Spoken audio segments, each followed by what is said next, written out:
Well, the Ida Green people are lucky having... When are you talking this week?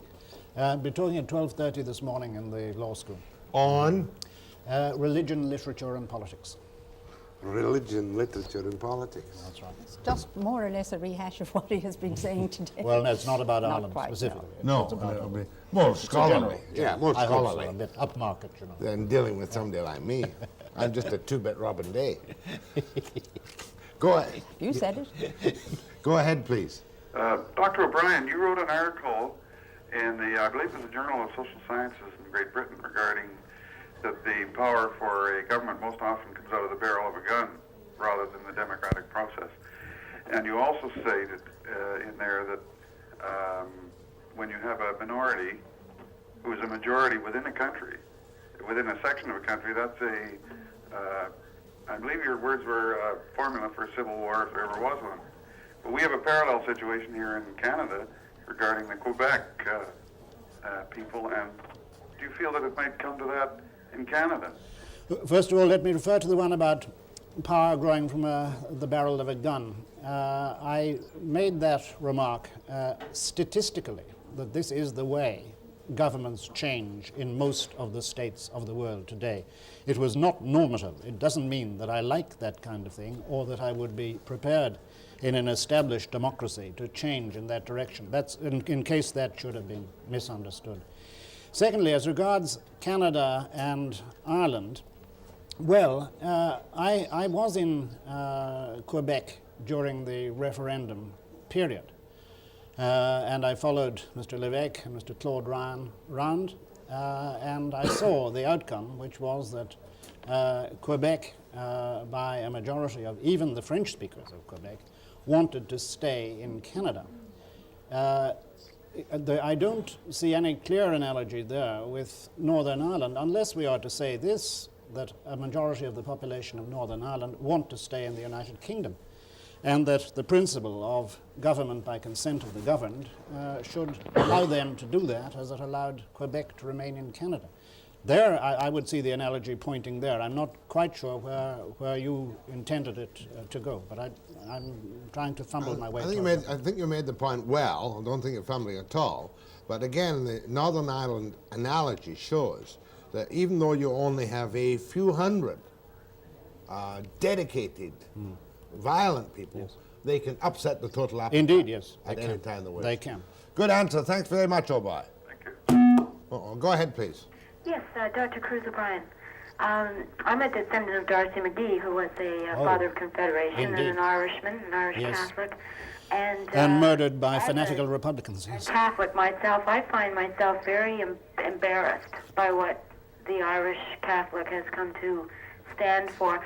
I lived in England for 4 years, and I have a great deal of respect for the British people, and I find it very hard to see all the criticism being laid on Britain over this situation, which is not of their making, which, you know, they don't want any part of anyway. And I'm wondering what would happen if Britain just pulled out and said to the Irish, it's your fight, you fight it, and when it's all over, then we'll talk again, and stopped having all these the incidents in England and British soldiers losing their lives. Fair enough, fair enough. Now, you've already given the answer, but... There's one point in that I'd like to take up particularly. First of all, I am moved to be talking in this way with a descendant of Darcy McGee, for whom I have very great respect indeed. And it's very relevant that his descendant should speak in this way this morning. But I would like to emphasize that though I disagree with many reactions in the Irish Catholic community, it is not true that a majority of Irish Catholics sympathize with the Provisional IRA. A recent poll taken in the Republic shows that I think 94% of the people questioned want the Provisional IRA to stop, just to stop, that's it. And I think that that attitude has to be brought out. There are, however, sympathizers, perhaps too many sympathizers, among that population, especially in the North, with the IRA. And that's true, too. As regards your last question, what would happen if the British got out? I think I've tried to answer that. You'd have an independent Northern Ireland and civil war in the island with a new border in a new place and many thousands of dead people. I have no doubt about that. But we have many thousands of deaths now, and This, perhaps... this would be something like 80,000 as distinct from 2,000 in 10 years. It would be 80,000 in maybe 2 weeks. Oh my God. You serious? Well, it would be of that. It could be of that order. It would be quite different in scale from anything we've seen to date. It would be something like what we saw in Lebanon in 1975 to 76. Thank you, ma'am. You're welcome. Thank you. Thank you. Go ahead, please. Right, I'd like to speak to your guests.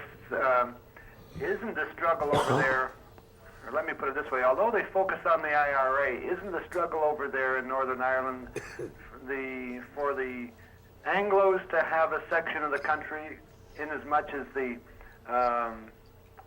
Roman Catholics or the Catholics have the southern part of England, or southern part of Ireland rather?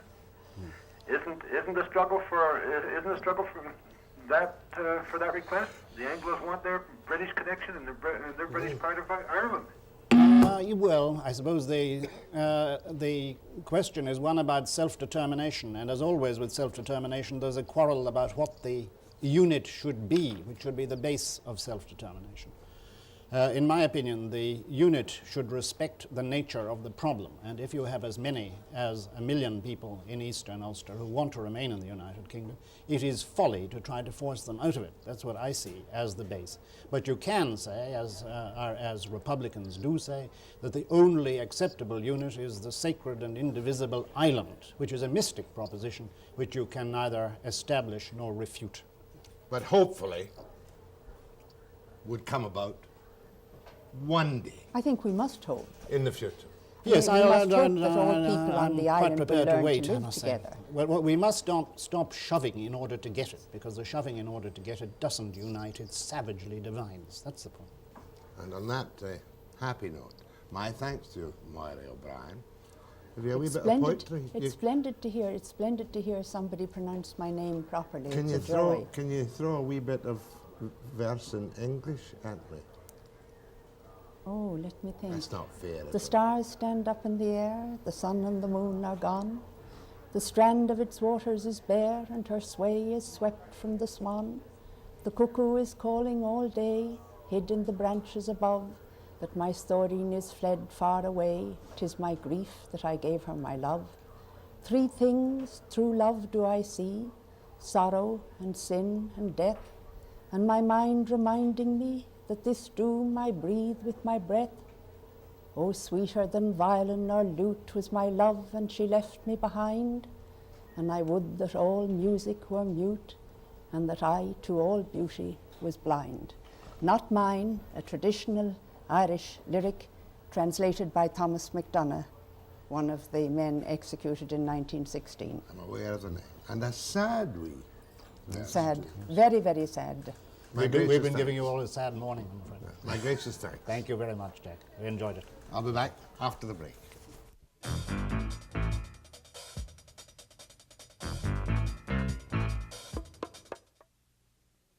How many seconds? Oh, here I am again. Well, I enjoyed that thoroughly with Conor Cruise O'Brien and his wife, Maire O'Brien. Now, for the record this morning, I want to make something quite clear. I'm glad you might say somebody asked me that question. The other day, I was doing a shot, I think about Larco Developments and the mobile home trailer park, the trouble they're having up in the Matsqui district.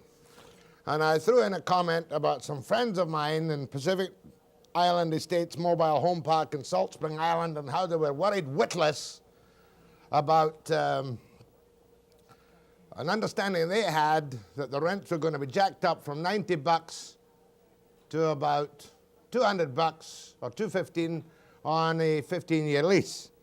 However, I have a letter here from Pacific Island Estates Mobile Home Park, which I'm glad to read to you. And it begins. Mr. Webster, you made passing comment with respect to the new rents being charged tenants in Pacific Island Estates Mobile Home Park in Salt Spring. The information is slightly erroneous. We are attempting to extend the existing park by adding a number of new sites. Persons interested in moving on to a new site are being advised that the rents will be set at $200, not $215. At the same time, they are being offered an optional 15-year lease for their security. There is a provision within the lease that limits future rent increases to whatever is allowable in accordance with the Rental Control Board.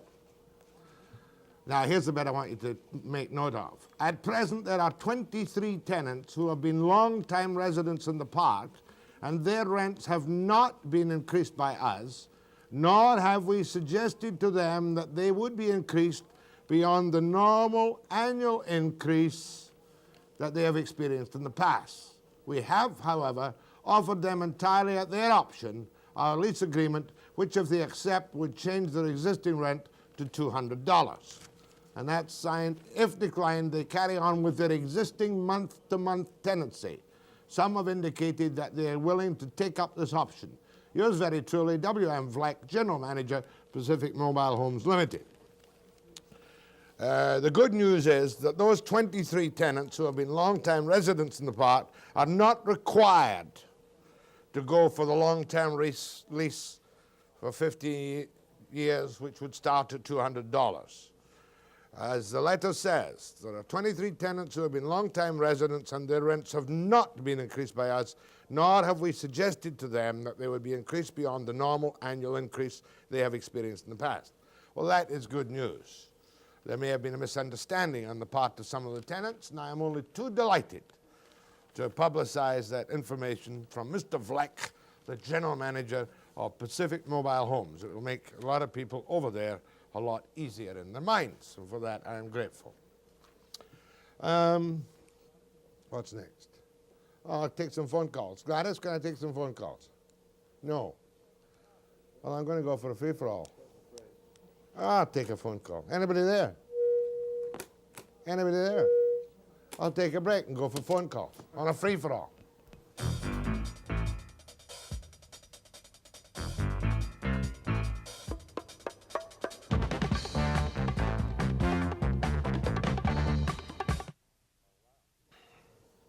I haven't done a free-for-all for a long while. Go ahead, please. Hello.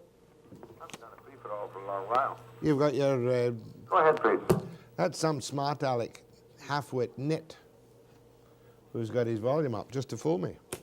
Good morning. Good morning. Good morning. What's happening here? What's happening? Charlie, is everything okay? You sure? Are you there? Are you there? Are you there? Are you there? Are you there? Hello, are you there? Okay, hold on, my dear. Don't go away. I'll use you first. Go ahead, please. Hello. I would like to know where the Cruise O'Briens are speaking today. You said they were at a lecture? They're speaking at the law school building. Just a minute. I've got it here somewhere. What day is today? Tuesday, October 20th, in the theater of the Curtis Building, the Faculty of Law, at 12:30 noon. Is that at UBC? At UBC. Yeah, thanks very much, Really? Jack. I've enjoyed the program. Did you enjoy them? Did you enjoy them? Oh, yes. We need more of this. Oh, it's such a pleasant relief to hear somebody speaking what sounds like sanity and sense on the Irish question. I thought so, too. I agree with you. Thank you. Try and get them on again. Thank you. Are you there? Yes, I am. Go ahead, sir. Thank you. Jack, That's you. that's me, is it? Aye. Jack, I really enjoyed your interview with Brian. I'm publishing. Your radio, your television's up. That's your problem. Well, I'm trying to turn the damn thing down. Well, you should have a longer arm, and then you could turn it down. Okay, I'll turn it down. Okay, turn Anyway, it down. I'll, and don't be enjoyed stupid. your interview with O'Brien. I used to sell his books. He's an excellent writer, and but that's not what I want to talk to you about. I have a cousin from Scotland, from Glasgow, as it so happens. He's 46 years of age. He's a bricklayer, no criminal record, money in the bank. Came over here, wants to emigrate to Canada, not for himself. He says, I'm getting along fine in Scotland, but he says, there's no much work for me bairns, and my Gaelic is not that hot, but it improved when he was here for 2 weeks. Right. We actually moonlighted. If he was a bricklayer, how the hell does a bricklayer in British Columbia know whether the man's any good or not?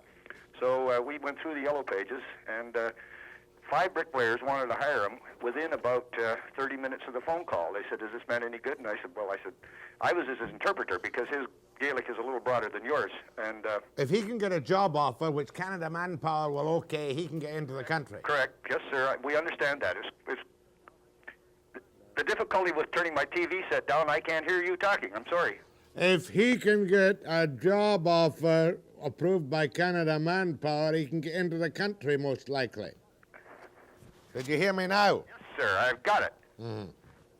What's your problem, then? No. It's kind of fascinating. Yes, sir. Jack. Yeah. The fascinating thing was that when he went to the Canadian consulate in Glasgow, they said there are no opportunities for stonemasons and bricklayers in British Columbia. We did get him a letter from the bricklaying company here in British Columbia, and they said in the letter contrary to the opinion of the Canadian consulate in Glasgow, there is a pressing need for people of this particular degree of expertise. And he was a foreman and so on. I kind of joked with him. I said, "For God's sake, don't become a Scottish foreman of a union out here." And he said, "No, I don't want to do that. I'd like to become self-employed eventually." So what's the problem now? He can't get into the country. Well, I'll tell you what to do. Buried in the bureaucracy, Jack. No. Put it right on the doorstep of Axworthy or Ray Perot or Senator Austin or your MP, because in a case like that, it merely means that the consulate in Glasgow is, as usual, ill-informed about who's needed out here as tradesmen. They have a happy knack and manpower of falling away behind. I'm not suggesting unlimited immigration of Scotchmen of all people. But where the trade is required and they can be productively useful, and they've got $1 or $2 and don't come out to go on welfare, I think most of them can be accepted. And I've got to let go of you because you're either slow or your television's running on a 14-second delay. Go ahead, please. Yes, good morning, sir.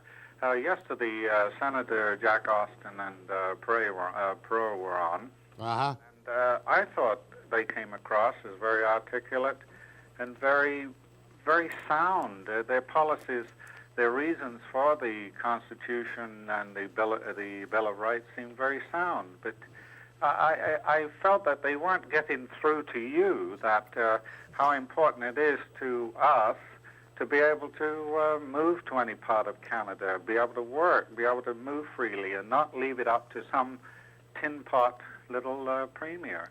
The only problem as far as mobility has been concerned in this country up to now, the only problems have been in Newfoundland, Quebec, and Ontario, where Quebec brought in a legislation that you couldn't go work on a scheme. You couldn't come from Ontario to work in a scheme unless you had the approval of the Quebec Manpower people. And New Brunswick. Newfoundland is the same. However, I feel that, as a matter of fact, that Quebec and Ontario legislation was cancelled out under the local pressures. And I don't think that's hardly justifies the total Bill of Rights. And I'm not sold on the Bill of Rights by a long shot, I'll tell you. I think you're out of tune with the public. I really do. Well, I'm not a liberal for a start. It's so hopeless to even speak to you. I think there's this feeling that Trudeau's ramming it through for himself, and it seems impossible to get this through to people. That we have to get on with the job of running this country. Well, I'll make you one concession. You could be right, and I could be wrong. Prince George. Hello, Jack. Yeah, go ahead. I just wanted to say I learned more about the IRA situation on your program this morning than I understood for a long time. That is the one and only sane commentary I've had on the Irish question since I once had a Premier of Northern Ireland, a former Premier of Northern Ireland, whose name escapes me on, about 10 years ago. Conor Cruise O'Brien is a breath of fresh Irish spring. Yeah, I didn't realize the majority of the people were in support of the British control, as they are, as I understood. No, it's not. You're not putting it right. They're not in support of the British control. But many people realize, as Conor Cruise O'Brien puts it this morning, if the British pulled out, he nearly made my hair stand on end when he said 80,000 dead in a couple of weeks. Yeah, that's horrifying. And that's only his guess, but it would certainly be a large quantity of people, I'll tell you. Go ahead, please. From Victoria. Yes, sir. I was watching your program this morning with Crombie on. Oh, with David. Yes, David. And it bothers me that he confuses, and you, and I think a lot of the premiers and Trudeau are working at cross purposes, but the difference between a confederation and a federation. And I'm not presuming to lecture you over the phone, but I think it would do you good, Jack, because you're so articulate and succinct. Succinct. Right. But there is a difference, and I think this is where the big problem lies, is that the premiers, knowingly or not, are working towards a confederation. And in fact, we are operating within a federation. Right. Well, I think that's kind of self-evident, and I don't think the nuance really matters all that much, because it's quite obvious the premiers are on a power grab. Premiers are on a power grab on resources, and on that Trudeau will not, and perhaps should not, give up. After the break.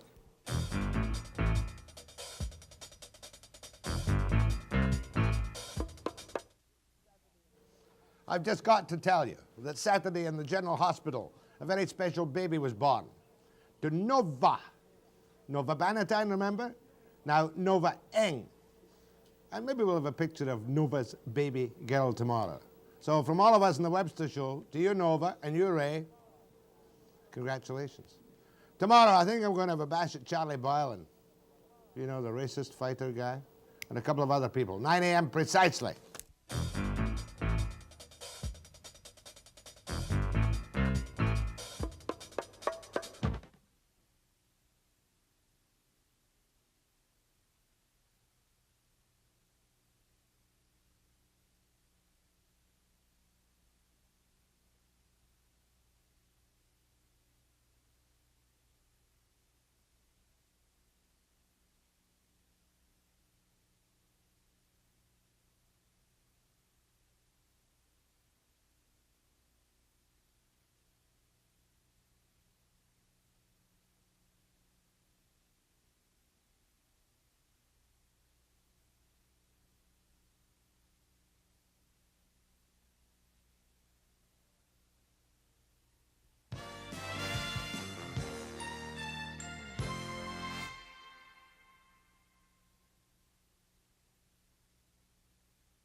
This is General, Jack.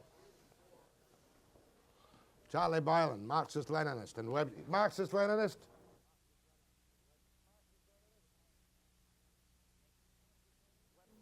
Charlie Boylan, Marxist-Leninist, with Webster, 9 a.m. precisely.